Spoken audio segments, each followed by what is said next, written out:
Hey people, let me give you a little bit of help with your Khan Academy practice that you're doing for Monday and Tuesday, November 16th and 17th. I'm just going to do one example for you and give you a little idea of what point slope form is. So slope intercept form, that was when we wrote y equals mx plus b, and we had our slope, which we used an m for, and then that b was a y-intercept. And it was a point, but it was a very, very specific point. And that specific point is where it crossed the y-axis. Well, point slope form wants to give you a way to write an equation with not a specific point, literally any point on that line. And this is what it looks like. Now, the dude in Khan Academy, instead, he used, I think, AB or something like that here, like a point AB. More often than not, you're going to see it as x1, y1. Now, we've done tiny little numbers like this before. They don't tell you to multiply, divide, add, subtract, any of that nonsense. They're just labels, right? So, let me give you an example, just a quick example. If I give you a random point, 2 comma negative 5, and then I give you slope of negative 3, sure, okay?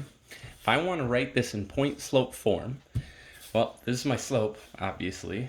This is my x part of my point, and this is my y part of my point. Even though I only have one point, I'm going to put x1 and y1. And then I'm going to take these three numbers, and I'm just going to plug them in here. So this tells me y, and then opposite of y1. So since y1 is a negative 5, the opposite would be positive 5. In his videos, he just did two negatives, which does the same thing. Then I put my slope, which is negative 3. And then x opposite of x1. In this case, x1 is a positive 2, so I'm going to write a negative 2. And I'm done. That's it. Okay? That's what that would look like in point slope form. All right, then you were given some problems that looked like this, right? And it would say complete the point slope form of the equation, and it gives you 2 points, and then gives you something like that. Okay, so something like this, right? Almost the exact same thing. Now, this is still y opposite y1, slope times x opposite x1. You should be able to see, since this is a 5 here, we're definitely dealing with this point. This is the point we're using to write the equation. So inside here, since I put the opposite of the y value here, I'm going to put x opposite of the x value right here. So x plus 6.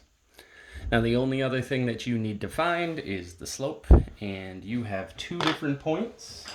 And you should be able to use your formula to find slope in between 2 points. x1, y1, x2, y2, and let me do this down here.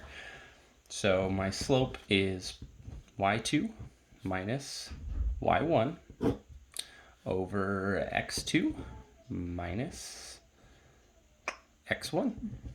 I didn't put my parentheses, I should have. I don't want to mess up any of these negatives.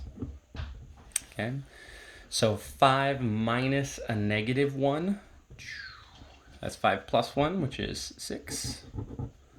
Ink running out here. And then 6 minus a negative 8, that turns into a plus, negative 6 minus negative 8. Negative 6 plus 8 is 2. 6 divided by 2 is 3. So that means my slope right here would be 3. So this is what I'm supposed to put in to complete this. Let me just show you that that works. So I would have come up here and I would have said, okay, I'm going to put in my slope and then my set of parentheses and then x plus 6. Come hit this button on the bottom and it says, yay, I got it right.